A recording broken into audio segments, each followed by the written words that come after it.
Hello everyone. इस video में हम क्लास 9th की एनसीईआरटी मैथ की एक्सरसाइज 2.4 सॉल्व कर रहे हैं। इसके एक्सरसाइज के मैंने क्वेश्चन नंबर 1 2 3 ये लास्ट वीडियो में कंप्लीट करा दिए हैं। अब इसका क्वेश्चन नंबर 4 है जो हम इस वाली वीडियो में सॉल्व करेंगे। इस क्वेश्चन के फोर पार्ट्स हैं, जिसका पहला पार्ट है जिसमें कह रहा है आपको कि फैक्टराइज हमें करना है 12x² माइनस 7x प्लस 1 को। तो इस क्वेश्चन में हमें बेसिकली एक पॉलिनोमियल दे रखा है और उस पॉलिनोमियल को हमें उसके फैक्टर हमें करने हैं। तो यहाँ पर जो हम फैक्टर करेंगे ये स्प्लिटिंग द मिडिल टर्म से हम फैक्टर करेंगे। तो इस मेथड में हम क्या करते हैं, तो इसको हम थोड़ा ध्यान से समझेंगे क्योंकि इसके जो कंसेप्ट होते हैं ये बच्चों को समझ नहीं आते हैं कि आखिर ये splitting the middle term method क्या होता है, और वो फैक्टराइजेशन कर ही नहीं पाते कभी। तो यहाँ पे हम एक बार ध्यान से देख लेंगे इस वीडियो को। पहला क्वेश्चन अगर आप ध्यान से देख लोगे तो इसके बाकी जो पार्ट्स हैं वो आप इजीली कर लोगे। तो सबसे पहले हम इसमें क्या करते हैं, जो इसमें कांस्टेंट टर्म होता है, तो कांस्टेंट टर्म जो आपको केवल 1 2 3 4 ऐसे काउंटिंग की फॉर्म में मिलेगा, केवल उसके साथ आपको एक्स वाई जेड कोई भी ऐसा वेरिएबल उसमें लगा हुआ नहीं होगा, ठीक है। तो ये पहचान हम कर सकते हैं ऐसे। तो यहाँ पर जो कांस्टेंट टर्म है +1, साइन को हमेशा साथ लेके चलना है किसी भी क्वेश्चन में। तो उसका कांस्टेंट टर्म है +1, तो उसे हम यहाँ लिख लेते हैं +1। उसके साथ में ये पहले आपको कांस्टेंट टर्म देखना है कौन सा है, और उसके साथ ही आपको x² का कोफिशिएंट चेक करना है। तो यहाँ देखिए x² का जो कोफिशिएंट है वो 12 है। देखो ये प्लस का 12 है, यहाँ इस बात में कंफ्यूजन नहीं होना है कि ये प्लस का 12 है या माइनस का। अगर कोई साइन नहीं लगा हुआ किसी भी नंबर के आगे, किसी भी टर्म के आगे अगर कोई साइन नहीं लगा होता तो उसे हम पॉजिटिव मानते हैं। तो यहाँ पर इसका मतलब है कि ये 12 जो है ये पॉजिटिव है, ठीक है। तो केवल उसका कोफिशिएंट लिखना है, उसके साथ में x² नहीं लिखना। तो यहाँ पर हमें दो चीजें मिली, एक तो कांस्टेंट टर्म +1 है और x² का कोफिशिएंट 12 है। इन दोनों का हमें मल्टीप्लाई करना होता है, मीन्स 12 × 1 = 12। बेटा दोनों पॉजिटिव हैं तो दोनों पॉजिटिव का मल्टीप्लाई +12 ही आएगा। तो पहला यहाँ पे एक काम हमारा ये होता है कि इन दोनों का मल्टीप्लाई कितना आ रहा है, 12। क्लियर। उसके बाद जब ये वाला काम हमारा पूरा हो जाए तो पहले तो हमें इसको ध्यान में रखना है कि हमें +12 हमारे माइंड में होना चाहिए ये डिजिट। उसके बाद जो दूसरा स्टेप है वो हमें क्या फॉलो करना है, हमें ये जो टर्म होता है x का टर्म, x का जो कोफिशिएंट है, यहाँ x का कोफिशिएंट आपको दिखाई दे रहा है -7। तो x का कोफिशिएंट हम साइड में ऐसे लिख के चेक करेंगे कि ये -7 जो हमको मिला है x का कोफिशिएंट, इसे आपको कुछ ऐसे स्प्लिट करना है। स्प्लिट का मतलब होता है तोड़ना है। तो इसे ऐसा स्प्लिट करो दो डिजिट्स में कि अगर उनको हम वापस से ऐड करें या सब्ट्रैक्ट करें तो -7 बन जाए वापस से। मीन्स फॉर एग्जाम्पल मैं आपको बताता हूं, जैसे 5 लिखा हुआ है तो इसको मैं स्प्लिट कर सकता हूं 2 में और 3 में, है ना। अगर मैं 2 और 3 को ऐड करूंगा तो वापस से हमारा 5 आ जाएगा। तो ऐसे ही -7 को हमें स्प्लिट करना है कि ये वापस से कितना आ जाए, -7 आ जाए स्प्लिट होके। तो इसके साथ ही साथ इसमें एक काम हमें और करना होता है, जैसे मैंने यहाँ आपको एग्जांपल में समझाया कि 5 को जब आप स्प्लिट करोगे मान लो 2 और 3 में, तो 2 और 3 ऐड होके तो 5 आ जाएगा। और अगर हम 2 और 3 का मल्टीप्लाई भी करें, जैसे 2 और 3 का मल्टीप्लाई अगर हम करते हैं तो कितना आएगा मल्टीप्लाई 2 और 3 का, तो बेटा इसका मल्टीप्लाई आएगा 6। तो इस क्वेश्चन में हमें क्या करना होता है कि ऐड करके या सब्ट्रैक्ट करके तो -7 लाना होता है दो, है ना। मतलब -7 को हमें स्प्लिट करना है। और दूसरा ये चीज ध्यान में रखनी है कि -7 दो ऐसे डिजिट्स में स्प्लिट हो कि अगर हम उन दोनों डिजिट्स का मल्टीप्लाई करें तो मल्टीप्लाई करने पर ये मल्टीप्लाई वाला ही आंसर आना चाहिए, मीन्स 12 आना चाहिए। तो ये हमें ध्यान रखना है कि 7 को ऐसे दो डिजिट्स में आपको स्प्लिट करना है कि जब उन दोनों डिजिट्स का मल्टीप्लाई करें तो +12 आ जाए। तो देखो हम यहां करते हैं, जब आप -7 को देखो 6 और 1 में स्प्लिट कर सकते हो, लेकिन अगर आप 6 और 1 करोगे तो अगर इन दोनों को ऐड करोगे तो प्लस का 7 आएगा। तो इसीलिए हमें माइनस का 6 लेना है और माइनस का 1 लेना है। तो -7 स्प्लिट हो गया -6 और -1 में। अगर -6 और -1 को आप मल्टीप्लाई करोगे तो कितना आएगा? -6 मल्टीप्लाई -1। तो देखो यहां इसका मल्टीप्लाई करके आएगा 6 1 जा 6, दोनों नेगेटिव है तो आ जाएगा प्लस का 6। लेकिन मैंने अभी आपको बताया कि स्प्लिट तो हम कर सकते हैं कि बहुत सारे हम उसमें इसको स्प्लिट कर सकते हैं 2 डिजिट्स में, लेकिन दोनों का मल्टीप्लाई इसके बराबर होना चाहिए। लेकिन यहां हम देख रहे हैं इसका मल्टीप्लाई करने पर प्लस का 6 आ रहा है। इसका मतलब हमें इसको ऐसे स्प्लिट नहीं करना है -7 को, कोई और दूसरा तरीका हमको सोचना पड़ेगा। तो देखो एक तरीका और हो सकता है, -7 को अगर आप स्प्लिट करें -3 में और -4 में, ठीक है, 3 और 4 7।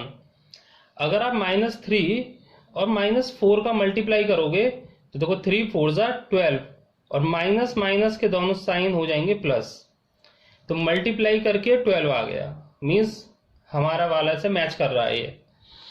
तो अब हमें अपने एग्जैक्ट जो हमें स्प्लिट करने के बाद जो डिजिट चाहिए थे वो हमें मिल गए, -3 और -4।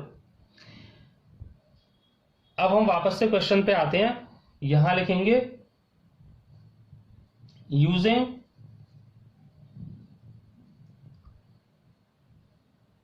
Splitting SPLITTING splitting the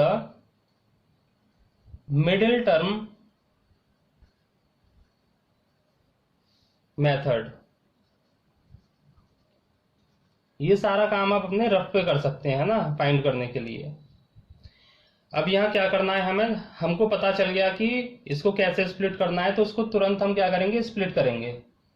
12x² -7 को स्प्लिट करना है किसमें, 3 में और 4 में, है ना। तो यहां लिखेंगे -3 और यहां लिखेंगे -4। देखो इसके साथ में x भी है तो आप इसके साथ में x भी लगा लो। -3x और -4x में ये स्प्लिट हो गया, +1। यहां तक समझ आ गया। हमें क्या करना है, सबसे पहले कांस्टेंट टर्म और जो हमारा x² का कोफिशिएंट होता है उनका मल्टीप्लाई करके चेक कर लेंगे कितना आ रहा है। उसके बाद मिडिल टर्म को ऐसे स्प्लिट करना है कि मल्टीप्लाई करके वो वापस से प्लस का 12 आ जाए। क्लियर। अब यहाँ 12x² -3x, पहले दो टर्म यहां पे चेक करने हैं हमको। इन दोनों टर्म्स में आपको ये दिखाई दे रहा होगा कि दोनों के पास जो कॉमन हम ले सकते हैं वो कॉमन दोनों में से x लिया जा सकता है। ये कॉमन का कंसेप्ट भी हमें समझ में आना चाहिए। इसके अगर कॉमन वाला कंसेप्ट समझ नहीं आता तो फिर ये फैक्टर करने में काफी दिक्कत आती है बच्चों को। देखो केवल वो ही टर्म कॉमन लिए जा सकते हैं जो दोनों के पास हों। अगर हम दो टर्म्स में से कुछ कॉमन ले रहे हैं तो ऐसा ही कोई नंबर या कोई डिजिट या कोई वेरिएबल कॉमन लिया जा सकता है जो दोनों के पास में अवेलेबल हो। अब यहां आप देखो इसके पास x² है, मीन्स 2x है इसके पास, है ना, x × x। इसके पास 1x है, तो जो दोनों के पास हो, दोनों के पास 1x तो है। इसके पास भी 1x है, इसके पास 2 है, तो ये 2 में से 1x आसानी से दे सकता है कॉमन। तो इसलिए यहां कॉमन आ गया x। और दूसरा यहां 12 को हम देखें, 12 होता है 3 × 4, है ना, 3 4 12 होता है। और यहां है 1 3, इसके पास है 3 × 4 और यहां पर है 3। तो दोनों में से 3 कॉमन लिया जा सकता है क्योंकि उसके पास भी 3 है और इसके पास भी मैक्सिमम 3 है, तो एक 3 दोनों में से कॉमन ले लिया। अब देखो दोनों के पास क्या बचा। जब हमने इसमें से 3 कॉमन ले लिया तो जब जो भी नंबर कॉमन लिया जाता है उससे डिवाइड कर देते हैं दूसरे इस वाले नंबर में। तो 3 से 12 में डिवाइड करेंगे तो कितना बचेगा, 4 बचेगा। x² में से आपने एक x निकाल लिया तो कितने x बचे, केवल एक x बचा इसके पास, माइनस 3 से 3 में डिवाइड करोगे तो कितना बचेगा, 1 बचेगा, 3 1 से 3। एक ही x था इसके पास, वो भी हमने कॉमन ले लिया, तो x इसके पास एक भी नहीं बचा। तो यहां हो गया ब्रैकेट में 4x माइनस 1। उसके बाद अब इन दोनों बचे हुए क्वेश्चंस में देखेंगे दोनों बचे हुए ये पार्ट जो है -4x और +1, इसमें से आप क्या कॉमन ले सकते हो। यहां तो केवल 1 है, यहां पर 4x है, इसके पास तो 1 के अलावा कुछ है नहीं, और ये जो 4x है इसके पास 1, इसके पास 1 हो सकता है जो ये कॉमन दे सकता है, क्योंकि देखिए 1 तो सबके पास होता है, मीन्स 4 1 जा 4। अगर मैं यहाँ 1 मल्टीप्लाई 4x लिख दूं तो 1 तो इसके पास है ही, क्योंकि 4 का अगर हम 1 में मल्टीप्लाई करेंगे तो वापस से 4 ही आएगा। तो ये 1 दे सकता है आपको कॉमन, इसके पास भी 1 है, तो 1 तो 1 भी 1 को कॉमन दे सकता है, क्योंकि 1 में कितने भी 1 हो सकते हैं, यहाँ पर 1 मल्टीप्लाई 1 ये भी 1 ही होता है। अब क्या करेंगे, तो यहां से 1 कॉमन लेना है हमें, ठीक। और जब 1 कॉमन लेंगे यहां से, तो अब प्लस का 1 कॉमन लेना है या माइनस का 1 कॉमन लेना है हमें, वो हम डिपेंड करेगा इस वाले ब्रैकेट के ऊपर। देखो यहां 4x आपको प्लस का मिलेगा, देखो प्लस का है 4x, 1 माइनस का है, और यहां आप क्या देख रहे हो, यहां 4x माइनस का है और 1 प्लस का है, मतलब अपोजिट है बिल्कुल। ये इस वाले ब्रैकेट में 4x प्लस का है, ये वाला 4x माइनस का है, ये वाला 1 यहां माइनस का है, लेकिन यहां ये वाला 1 प्लस का है, मीन्स साइन बिल्कुल उल्टे उल्टे हैं दोनों में। तो अगर साइन आपको उल्टे दिखाई दे रहे हो एक दूसरे से, तो आप जब भी कुछ भी कॉमन ले रहे हो, कुछ भी कॉमन ले रहे हैं, तो आप माइनस का कॉमन लें, हमेशा ध्यान रखें। अगर इधर और इधर और जब आप माइनस कॉमन लोगे तो देखो क्या होगा, माइनस का 1 कॉमन लेना होगा अब हमें बच्चों। अब देखो हमें डिवाइड करना है, -1 से -4 में डिवाइड अगर आपने किया तो देखो माइनस और माइनस कैंसिल हो जाते हैं, तो यहां आएगा 4 और x की जगह x आ जाएगा। और यहां पर जब आपने माइनस कॉमन लिया और -1 का +1 में डिवाइड करोगे तो यहां पे आएगा माइनस का 1। मीन्स जब हम माइनस और माइनस का डिवाइड करते हैं तो वो पॉजिटिव आता है, और माइनस और प्लस का डिवाइड करते हैं तो वो नेगेटिव आता है। -1 का -4 में करा तो पॉजिटिव 4x, -1 का +1 में किया तो -1। तो ये होता है कॉमन लेने का तरीका, ऐसे आप कॉमन ले सकते हैं, ठीक है, ये बहुत जरूरी है आना। इसके बाद अब ये देखो, ये पूरा एक टर्म अलग हो गया और ये वाला एक टर्म अलग हो गया बिल्कुल। यहां पर आपको दोनों टर्म्स में 4x माइनस 1 4x माइनस 1 एक जैसा दिखाई दे रहा होगा। जो एक जैसा अगर आपको दिखाई दे रहा है तो आप उस पूरे टर्म को कॉमन ले लीजिए। तो 4x माइनस 1 हमने इसमें कॉमन ले लिया दोनों में से। अब जब दोनों में से कॉमन ले लिया तो देखो इसके पास क्या बचा, इसने 4x माइनस 1 अपना दे दिया, तो यहां रह गया केवल 3x, यहां 3x रह गया। इसने भी अपना एक 4x माइनस 1 कॉमन दे दिया, तो इसके पास क्या बचा, इसके पास बचा माइनस का 1। क्लियर। इस तरह से हम इस splitting the middle term method से फैक्टर निकालते हैं किसी भी पॉलिनोमियल के। तो इस पॉलिनोमियल के जो फैक्टर हैं वो आपके ये दोनों फैक्टर हो गए, 4x माइनस 1 और 3x माइनस 1। थोड़ा सा कॉम्प्लिकेटेड हो सकता है, लेकिन अगर समझ नहीं आया तो इसको दोबारा देख लें वीडियो को। और ये एकदम मतलब मैंने आपको जितना हो सकता था उतना मैंने आपको इस क्वेश्चन को समझाया है। अब आगे वाले क्वेश्चंस में मैं आपको थोड़ा जल्दी से कराऊंगा, क्योंकि अगर मैं ज़्यादा समझाऊंगा तो वीडियो काफ़ी लंबा हो जाएगा। और समझ ना आया हो तो आप मुझे कमेंट में भी पूछ सकते हैं, है ना। तो इसका अब पार्ट नंबर 2, इसका पार्ट नंबर 2 है 2x square plus 7x plus 3। अगर आपको पिछले वाला क्वेश्चन इसमें समझ आया हो तो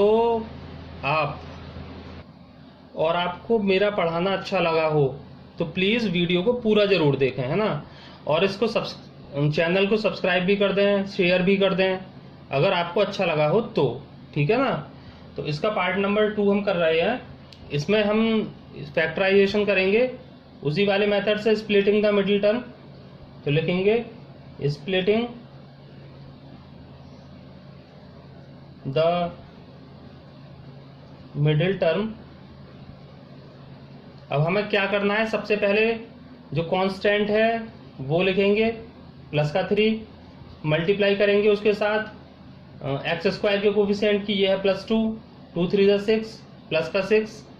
मिडिल टर्म कौन सा है हमारा, मतलब एक्स का कोफिशिएंट है 7। अब 7 को कुछ ऐसा आपको फैक्टर करने हैं कि मल्टीप्लाई करके 6 आ जाए। तो 7 के फैक्टर हो सकते हैं 6 और 1, मीन्स प्लस का ही 6 होना चाहिए और प्लस का ही 1 होना चाहिए। तभी जब हम +6 की +1 से मल्टीप्लाई करेंगे तो कितना आ जाएगा, प्लस का 6 आ जाएगा, मीन्स 6 × 1 = 6। क्लियर। तो अब हम यहाँ पर इसको स्प्लिट कर देंगे मिडिल टर्म को, ये हो जाएगा 6x + 1। आप चाहो तो लिख सकते हो, वैसे कोई ऐसी रिक्वायरमेंट नहीं होती कि 1x लिखें, क्योंकि 1 तो सबके आगे सबका जो फैक्टर होता है सब में 1 होता ही होता है ना। तो कुछ बच्चे बोलेंगे सर 1 क्यों नहीं लिखा, तो इसलिए मैंने यहाँ पर 1 लिख दिया है। अब यहाँ हम पहले 2 टर्म्स देखेंगे, इन दोनों में क्या कॉमन आ रहा है। एक तो देखो इसमें x कॉमन है ही, क्योंकि इसके पास 2x है, इसके पास केवल 1x है, तो एक ही x कॉमन लिया जा सकता है। उसके अलावा यहाँ पर 2 है और 6 को हम चेंज कर सकते हैं 2 × 3 में, तो इसमें से भी 2 कॉमन आ सकता है। तो मैक्सिमम हम केवल 2 ही कॉमन ले सकते हैं। तो यहाँ पर बचेगा आपका केवल x और यहाँ पर बचेगा 2 3 = 6, तो केवल यहाँ 3 बचेगा, x बाहर आ ही चुका है इसमें से। प्लस देखो यहाँ भी x, यहाँ भी x, प्लस का यहाँ भी प्लस का 3, यहाँ भी प्लस का 3, सेम है दोनों। तो कॉमन हम क्या ले सकते हैं, देखो इन दोनों में क्या बचा कॉमन लेने को, यहाँ केवल आप प्लस का 1 कॉमन ले सकते हो, x + 3। और ये भी ध्यान रखेंगे ये दोनों ब्रैकेट हमेशा सेम आते हैं। अगर ये दोनों ब्रैकेट सेम नहीं आ रहे तो इसका मतलब आपने क्वेश्चन कहीं ना कहीं गलत कर दिया है ये। अब आपको क्या करना है, इन दोनों इस वाले टर्म में और इस वाले टर्म में, दोनों ही टर्म में ये कॉमन आ रहा है आपका x + 3, तो x + 3 दोनों में से कॉमन ले लीजिए। तो यहाँ क्या बचेगा, यहाँ बचा 2x केवल और यहाँ पर बचा केवल 1। तो इस वाले क्वेश्चन के ये दोनों फैक्टर हो गए आपके x + 3 और दूसरा हो गया आपका 2x + 1। ठीक है। अब इसका इसका पार्ट नंबर 3 करेंगे हम। पार्ट नंबर 3, इसमें हमें सबसे पहले इसमें भी फैक्टराइजेशन करना है। तो देखो सबसे पहले कांस्टेंट टर्म कितना है, -6, एक्स स्क्वायर का कोफिशिएंट है +6, दोनों का मल्टीप्लाई करेंगे तो आएगा -36। मिडिल टर्म है 5, है ना, 5। अब 5 को कुछ ऐसे ब्रेक करना है कि मल्टीप्लाई करके 36 आ जाए, वो भी माइनस का। तो कितने से हम कर सकते हैं। अब अगर आप ये सोचोगे कि ऐड वाला सिस्टम अपना है कि 2 और 3 5 होते हैं, तो इस हिसाब से मल्टीप्लाई कभी भी 36 तक पहुंचेगा ही नहीं। तो यहाँ पर आपको प्लस वाला कॉन्सेप्ट नहीं अपनाना है। यहाँ आपको क्या करना है, बड़े नंबर में से कोई छोटा नंबर माइनस करके 5 लेके आना है। जैसे फॉर एग्जांपल आप क्या कर सकते हो, 17 माइनस कितना कर सकते हो, 17 माइनस इसे छोड़ो, इसमें आप कर सकते हो 5 को, जैसे 12 - 7, 12 में से 7 गए तो कितने बचे, 5 बचे। लेकिन इसी के साथ में अगर आप 12 का 7 से मल्टीप्लाई अगर करो तो 12 7 जा 84 आ रहा है, वो भी माइनस का 84 आएगा, क्योंकि हमने 7 माइनस का लिया है। लेकिन हमें मल्टीप्लाई करके लाना है माइनस का 36। तो 5 को कुछ ऐसे ब्रेक करना है कि मल्टीप्लाई करके -36 आ जाए, और उसको अगर हम सब्ट्रैक्ट कर रहे हैं तो आंसर भी हमारा प्लस का 5 आ जाए। तो ऐसा इसका जो एक फैक्टर हो सकता है वो ये हो सकता है कि अगर हम 5 को चेंज कर दें, कैसे करते हैं, 4, एक तो 9 और एक 4, 9 प्लस का हो और 4 माइनस का होना चाहिए, 9 हो प्लस का और 4 हो माइनस का। अब अगर इन दोनों को सॉल्व करोगे, प्लस का 9 और माइनस का 4, तो ये 5 हो जाते हैं, और +9 और -4 की मल्टीप्लाई करोगे तो माइनस का 36 भी आ जाएगा। तो ये इसका फैक्टर हो गया 5 का। अब इसे हम लिख लेंगे splitting the middle term, 6x²। 5 को किस में ब्रेक करना है, +9 और -4 में, +9x -4x -6। इन दोनों में से क्या कॉमन आ सकता है, एक तो देखो x कॉमन आ रहा है, यहाँ ये क्या है, 3 2 = 6, और ये है 3 3 9 मीन्स इसमें 3 मल्टीप्लाई 2 आ रहा है, इसमें 3 मल्टीप्लाई 3 क्या आ रहा है इसमें, ये तो 3 मल्टीप्लाई 2 है और ये है 3 मल्टीप्लाई 3, तो दोनों में केवल एक 3 है जो कॉमन है, तो यहाँ से 3 कॉमन ले लोगे, तो इसके पास बचा 2x, इसके पास बचा 3, x तो बाहर आ गया, एक ही x है इसके पास। यहाँ क्या कॉमन ले सकते हो, देखो यहाँ दोनों माइनस के, ये दोनों प्लस के, आप यहाँ लें माइनस का 2 कॉमन, और जब -2 कॉमन लोगे तो इसके पास बचेगा प्लस का 2 और इसके पास बचेगा आपका, इसके पास बचेगा प्लस का 2x, यहाँ बचेगा प्लस का 3, दोनों सेम है। अब 2x प्लस 3 आप कॉमन ले लीजिए इसमें से, तो यहाँ बचेगा केवल 3x और यहाँ बचेगा केवल माइनस का 2, तो इसके ये 2 फैक्टर हो गए। पार्ट नंबर 4 है आपका 3x square minus x minus 4। सबसे पहले क्या करो, कांस्टेंट टर्म ले लो -4, एक्स स्क्वायर का कोफिशिएंट प्लस का 3, मल्टीप्लाई करोगे -12 आना चाहिए। ये कितना है x, इसका कोफिशिएंट कितना है 1, वो भी माइनस का 1। अब -1 को ऐसा ब्रेक करना है आपको, ऐसे स्प्लिट करना है कि मल्टीप्लाई करो तो आ जाए -12 और अगर उसे हम प्लस माइनस करें तो वो आ जाए -1। तो इसको हम लिख सकते हैं, देखो इसको लिखा जा सकता है +3 और -4। 4 और 3 जब हम प्लस करेंगे इनको तो -1 आ जाएगा, और जब इन दोनों का मल्टीप्लाई करेंगे तो 3 मल्टीप्लाई 4 ये आ जाएगा 12, वो भी माइनस का, ठीक है। तो इसके हमें फैक्टर पता चल गए क्या है, एक तो +3 और एक -4। तो जल्दी से यहाँ करेंगे, स्प्लिटिंग द मिडिल टर्म,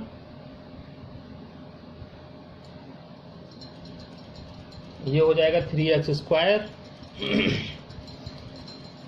एक तो 3x लिखना है आपको और दूसरे को लिखना है -4x -4। दोनों के पास 3 है और x भी है एक, तो 3x कॉमन ले लो, यहाँ बचा x प्लस 1, इसमें से आपको कॉमन लेना है 4 माइनस का 4, तो यहाँ बचेगा प्लस का 1 और यहाँ भी बचे प्लस का x और प्लस का 1, दोनों ब्रैकेट सेम है, x प्लस 1। अब दोनों में से x प्लस 1 को कॉमन ले लो, तो यहाँ बचेगा इस वाले, यहाँ बचेगा 3x और यहाँ बचेगा -4। तो इसके दोनों फैक्टर हो गए आपके कौन कौन से, 3x -4 और एक हो गया x प्लस 1, ये इसका आंसर हो गया। अगर आपको ये समझ में ना आया हो तो आप इसका पहला वाला पार्ट देख लो, वीडियो के शुरू में इसका मैंने क्वेश्चन नंबर 1 कराया है, तीसरे क्वेश्चन का पहला पार्ट कराया है, उसमें मैंने आपको डिटेल में समझाया है कि ये हम मिडिल टर्म कैसे स्प्लिट करते हैं और कॉमन कैसे लिया जाता है, ठीक है। तो ये एक्सरसाइज 2.4 का क्वेश्चन नंबर 4 था जो कंप्लीट हो गया है। अब इसका क्वेश्चन नंबर 5 है, वो मैं आपको नेक्स्ट वीडियो में बताऊंगा। और वीडियो अच्छा लगा हो तो लाइक करें, चैनल को सब्सक्राइब करें और शेयर करें। Thank you.